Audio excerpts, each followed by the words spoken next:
माँ भारती को प्रणाम करते हुए, आपके इस गुरु माता पिता को प्रणाम करते हुए, बच्चों आपको बहुत ढेर सारा प्यार करते हुए कहता हूं सुबह की राम राम और अम्बे मैया की जय। आज मैं दो ग्रहों के बारे में बड़ी खास बात करने जा रहा हूं, एक बुध और दूसरा शुक्र। आपको मालूम है यदि ये ग्रह दोनों खराब हो जाएं तो किसी का भी जीवन मटियामेट हो जाएगा। उसके जीवन में उठने के चांसेस लगभग खत्म होते हैं और वो नाना प्रकार की बीमारियों से, ग्रस्त की समस्याओं से जूझता हुआ जीवन में बहुत विक्षिप्त जैसी स्थिति में आ सकता है। लेकिन इसका मतलब ये नहीं आप डर जाएं। मैं सदा कहता हूं परेशानी को गंभीरता से समझिए, लेकिन परेशानी से परेशान मत होइए, बल्कि उपाय कीजिए, मेहनत कीजिए, कर्म कुशलता पूर्वक करना शुरू कीजिए। तो चलिए बुध और शुक्र की समस्याओं को समझिए। बुध यदि आपका खराब होना शुरू हुआ तो संतान नहीं होने देगा। पुरुषों का बुध यदि खराब होना शुरू होता है तो ये देखा गया है कि उनके अंदर टेस्टोस्टेरोन की प्रॉब्लम शुरू हो जाती है, जिसकी वजह से बहुत जल्दी उनकी संतान उत्पत्ति की क्षमता पर बुरा असर पड़ने लगता है। बुध यदि आपका खराब होता है तो कैलकुलेशंस में आप कमज़ोर होते चले जाते हैं, चाहे ये कैलकुलेशन जीवन से जुड़ी हुई हो, या ये गणित की कैलकुलेशंस हो, या ये अकाउंट्स की कैलकुलेशन हो, या ये परिस्थितियों का आकलन हो। आप किसी भी गणित में फेल होने लगते हैं, आपको गणित समझ में नहीं आता, आप कैलकुलेशन से बचने लगते हैं। यदि बुध आपका खराब होता है तो ये तय मानिए कि धन कभी आपके पास रुक नहीं सकता, घर में लक्ष्मी बरस जाए ऐसी स्थिति आ नहीं सकती। धन आ भी रहा होगा तो कहीं ना कहीं वो धन खत्म हो जाएगा। आप बहुत पढ़े लिखे हो सकते हैं, लेकिन आपकी पढ़ाई लिखाई कभी भी आपके प्रोफेशन में काम नहीं आएगी। मैंने बहुत सारे ऐसे लोगों को देखा है जो सीए बन गए, पढ़ लिख के वो बहुत सीए बन गए, इंजीनियर्स बन गए, लेकिन उससे वह अर्निंग नहीं कर पाए, उससे ना तो वो धन कमा पाए, ना वह उससे प्रतिष्ठा कमा पाए। क्योंकि बुध यदि खराब है तो आपकी प्रोफेशनल स्किल्स को आपके जीवन में उतरने नहीं देता, आप उससे कॉमर्स नहीं कमा सकते, धन नहीं कमा सकते, ऐसी स्थिति होती है। एक और बात मैं आपको बताता हूँ, किसी व्यक्ति का जब बुध बहुत कमज़ोर होना शुरू होता है तो ऐसा व्यक्ति बिखरता बहुत जल्दी है, एकदम बिखर जाएगा, समय पर अपनी बात कह नहीं पाएगा, लिख नहीं पाएगा, पढ़ नहीं पाएगा, उसके अंदर ज्ञान की स्थिति बहुत कम होती चली जाती है। बुद्धि और विवेक का वह निर्णय नहीं कर पाता, बुद्धि और विवेक से अपने कामों को बना नहीं पाता। और बुद्ध की स्थिति जब कमज़ोर होती है तो ये वो लोग होते हैं जो दुनिया के त्राण सहते हैं, दुनिया के ताने सहते हैं, सही होते हुए भी दुनिया वाले उन्हें कुछ भी कहते हैं, लेकिन ये समय पर अपनी बात कह नहीं पाते और अंदर घुटते चले जाते हैं। बहुत सारे लोग बड़े बड़े फिलोसोफर होते हैं, लेकिन अच्छा लिख पढ़ नहीं पाते, अच्छा बोल नहीं पाते, उनके अंदर वक्तव्य देने की क्षमता नहीं होती, भाषण वह दे नहीं पाते, और इसका असर उनके घर गृहस्थी के भी संबंधों पर पड़ता है। तो पुरुष का पुरुषत्व खत्म करता है, स्त्री की संतान उत्पत्ति की क्षमता को खत्म करता है, गृहस्थ में दोनों लोगों को वाणी दोष की वजह से झगड़वा देता है, अकाउंट्स, मैथमेटिक्स, जीवन की गणनाओं में वहाँ पिछाड़ देता है। तो आप समझ लीजिए कि यदि बुध खराब है तो क्या क्या होगा। तो मैं बुध की बात आपसे कर रहा था। आप देख रहे हैं ग्रह जब खराब होता है तो कितनी सारी समस्याएं देना शुरू करता है।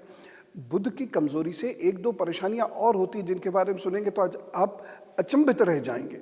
ये आसानी से सोने नहीं देता, ये बहुत सारी कल्पनाएं कराता रहेगा, अनजाना डर लगता रहेगा। आप किसी को सपने में गरिया रहे होंगे, किसी को सपने में गुस्सा कर रहे होंगे, आप किसी से सपने में डर रहे होंगे, किसी से बातें करता है बैठ के अकेला व्यक्ति, ये बुध के कारण होता, अकेला बैठ के बतियाता रहेगा, कभी राष्ट्रपति बन जाएगा, कभी प्रधानमंत्री बन जाएगा, कभी दीनहीन बन जाएगा। और इसी बुध की कमजोरी की वजह से व्यक्ति के अंदर निर्णय लेने की क्षमता कम होती चली जाती है। अब जैसे यदि आप शेयर मार्केट में काम करते हैं या अब व्यापारी हैं तो आपको भी क्विक निर्णय लेने की आवश्यकता होती है, लेकिन वो क्विक निर्णय भी हों इस प्रकार कि उसके पीछे रिसर्च हुई हो, है ना, तभी वह निर्णय आपके काम आएंगे, अन्यथा वो निर्णय आपके काम नहीं आएंगे। लेकिन अगर आपका बुध खराब है तो क्विक तो हो जाएंगे, लेकिन उसके पीछे की जो सारगर्भिता है वह खत्म हो जाएगी। यानी आप उन निर्णयों को बहुत सोच समझ के गहराई से नहीं ले पाएंगे। जब वो निर्णय एग्जीक्यूट हो जाएंगे उसके बाद फिर आप पछताएंगे। बुध खराब होने वाला व्यक्ति या जिसका बुध खराब है ऐसा व्यक्ति हर निर्णय के बाद पछताता है। एक और बात बताऊं आपको, जब बुध खराब होना शुरू होता है तो व्यक्ति के अंदर छदम अहंकार आना शुरू होता है। उसके पास नॉलेज नहीं आती है, पर्सनैलिटी नहीं आती है, लेकिन अहंकार, घमंड आने लगता है। और उसकी पहचान क्या है? भाई घमंड सूर्य भी देता है, मंगल भी देता है, बृहस्पति भी देता है, शनि भी देता है। लेकिन बुध का घमंड क्या है? वह अपनी वाणी से दर्शाता है। कैसे? तंज बहुत मारेगा, तंज मारे बिना, कमेंट किए बिना कुछ करी। जैसे कोई एक चीज कहीं उसने गलत देख ली तो क्या कहा? अरे भारत में तो ऐसा ही है, पूरा भारत, पूरा सिस्टम खराब है, तुरंत सिस्टम पे चला जाएगा। ये नहीं देखेगा कि वह स्वयं भी उस सिस्टम का पार्ट है, क्योंकि इतनी बुद्धि ही नहीं होती।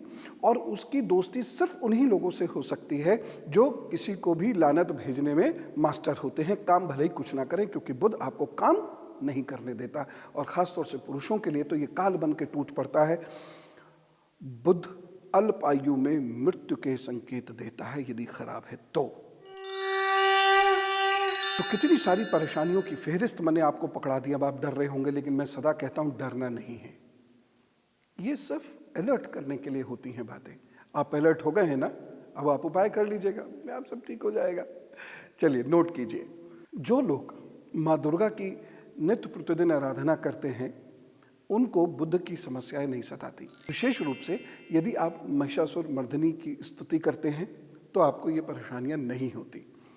दूसरी बात, यदि आप 5 मालाएं कमल गट्टे की ओम दुम दुर्गाए नमः, ओम दुम दुर्गाए नमः, इसकी करते हैं तो आपको ये फिर ये परेशानियां नहीं होती। एक और विशेष उपाय है, यदि आप 8 वर्ष से छोटी कन्याओं की मदद करते हैं तो बुध की इतनी विकट परेशानियां कभी नहीं होती हैं।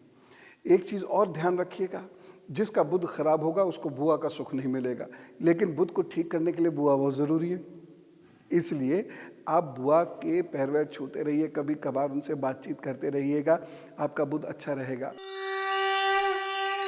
और अब गुरु मंत्र, हरा धागा हो, विधारा की जड़ हो, और उस विधारा की जड़ को ओम दुम दुर्गाए नमः के कम से कम 5000 मंत्रों से अभिमंत्रित किया गया हो, तो बुध से होने वाली वो सारी परेशानियां, जो सारे लक्षण मैंने अभी आपको बताए हैं, उनका शमन होना शुरू हो जाता है। परेशानियों से आप मुक्त होना शुरू हो जाते हैं और बुद्धि काम करने लगती है।